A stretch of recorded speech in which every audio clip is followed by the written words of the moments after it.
All right, welcome back to The Explainer. Today, oh man, today we are diving headfirst into a Wuxia true crime mystery that is literally going to shatter your sense of reality. Seriously, buckle up. Okay, let's dive into this. Picture this. It's a bustling, extravagant wedding banquet at the Howe Mansion in Yan County. Over 100 guests, the wine is flowing, everyone's celebrating. But then, perched up on the roof, kind of like a ghost in the moonlight, there's a mysterious man in black holding a pipa, you know, the traditional stringed instrument? He starts to play, and as this melody drifts down, the celebration just turns into an absolute slaughter. In a flash, over 100 lives are wiped out. The horrific silence that follows is only broken by the killer walking up to the terrified bride and asking her one super eerie question.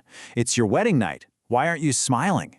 So obviously, the authorities are completely baffled. I mean, the victims have absolutely zero external injuries. No sword wounds, no bruising, nothing. The only physical sign of trauma, their ears are bleeding profusely. And that horrific little signature points directly to a legendary, terrifying technique known as the Melody of Death. It's this lost martial art that uses a soul-stirring tune to just instantly kill anyone who hears it. The sheer power you'd need to pull this off really establishes the insanely high stakes of this Shanghu world. We aren't dealing with a common street thug here. This is a master wielding a weaponized, ancient art form. But amidst all this absolute devastation, there's a massive anomaly. The bride, a fragile, mysterious girl named Ashi, survived completely unharmed. Now, on the surface, she just seems like this helpless victim, right? Someone who sold herself into the marriage just to pay for her father's burial. But here's where it gets fascinating. Her survival? Probably not a total coincidence. The lore of this world actually hints that her blood carries a legendary, mystical antidote code. A code capable of curing literally any deadly poison in the Jianghu. So, whether she realizes it or not, Ashi is the living, breathing key to unraveling this whole shebang. Now, what's really interesting about this slide is the wild contrast between our investigator and our prime suspect. Enter Zhang Chengji, a fiercely independent young warrior from a prominent sword clan. She's dead set on finding the truth. Based on Ashi's eyewitness description, she tracks down the killer, fully expecting a total monster. But instead, she finds Tang Lici. He's this brilliant, calculating mastermind with striking white hair. Honestly, he looks like a flawless, elegant angel draped in luxury silk. But do not let that fool you. He harbors a freezing cold heart. He treats everyone around him like literal pawns on a chessboard. And he just exudes this intensely captivating aura that you cannot look away from. So, when our fierce investigator finally confronts Tang Lici at the Golden Leaf Temple, she's bracing for a bloody fight. But instead, well, she finds the most bizarrely innocent alibi you could possibly imagine. Tang Lici isn't plotting world domination. Nope. He's just peacefully carving some wood and calmly sipping tea. Even more wild for a supposed cold-hearted mastermind, he's gently caring for an adopted baby named Fang Fang. Get this, earlier, when a fight broke out outside, he actually used a high-level martial arts technique, flicking a silver leaf to ring a bell, just to keep the noise down so the baby wouldn't wake up. Unbelievable, right? And when Zhang Chengji actually accuses him of the massacre, he just ignores it. Completely ignores the direct accusations. The guy is playing 4D chess while everyone else is still trying to figure out how to play checkers. And honestly, we cannot talk about Tang Lici without bringing up his right-hand man, Qi Yun. If Tang Lici is the freezing cold, flawless, calculating machine, Qi Yun is the absolute firecracker. He is Tang Lici's loyal bodyguard and basically the hot-tempered, angry puppy of the inner circle. The guy is high energy, fiercely emotional, and will literally bite anyone who even thinks about disrespecting his master. It's such a brilliant dynamic foil. Tang Lici operates entirely on logic and manipulation, while Qi Yun acts purely on protective emotion. And as we'll see in a minute, Tang Lici knows exactly how to weaponize Qi Yun's explosive energy. During his interrogation, though, Tang Lici does something super strange. He asks Zhang Chengji the exact same question 3 separate times. You know full well you are no match for me. Why did you come to see me? At first glance, it sounds like he's just being wildly arrogant, right? But actually, this is a brilliant psychological puzzle. He's using the Socratic method to force her to think critically. The first time, he's just asking for her literal purpose. The second time, he's pointing out a massive logical flaw. If he truly was a rootless killer who just wiped out 100 people, why is she still breathing? And the third time, he's challenging her base assumption. Why do you even suspect me? Why blindly trust the eyewitness? It's a masterclass in critical thinking. He's not just defending himself. He's teaching us how to strip away our own cognitive biases and look at the hard facts. So the crucial point is this leaves the authorities staring at two glaring, completely contradictory suspects. On one hand, we've got the highly corrupt city lord Yang. His motive just screams greed and a desperate cover-up. I mean, the biggest red flag, he actually tortured Ah Shi, the traumatized sole survivor, trying to force a confession out of her just to hastily close the case. Yeah, not a good look. On the other hand, we have the enigmatic black-clad pipa player. Ah Shi swears up and down this killer has the exact same face as Tang Lici, but Tang Lici's alibi is rock solid, and his whole vibe just doesn't match the bloodthirsty aura of the killer. So how on earth do we reconcile a killer who looks exactly like our hyper-rational suspect and a corrupt city lord who's desperately trying to sweep it all under the rug? To figure this out, Tang Lici drops the ultimate riddle onto Qi-yun. He asks, what is something that everyone at the wedding banquet did except for the bride?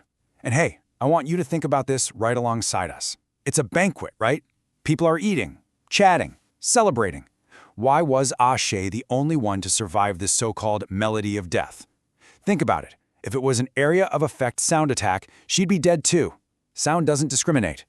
The fact that she lived means the murder weapon wasn't sound at all.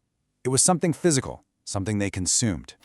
And here is the absolute jaw-dropping answer to that riddle. It wasn't magic. It was a brilliantly executed biochemical trap. Check out how this worked. Step 1. The killer secretly placed a colorless, odorless poison called 100 Pacer right into the mansion's well water. On its own, completely undetectable, even to a divine doctor. Step 2.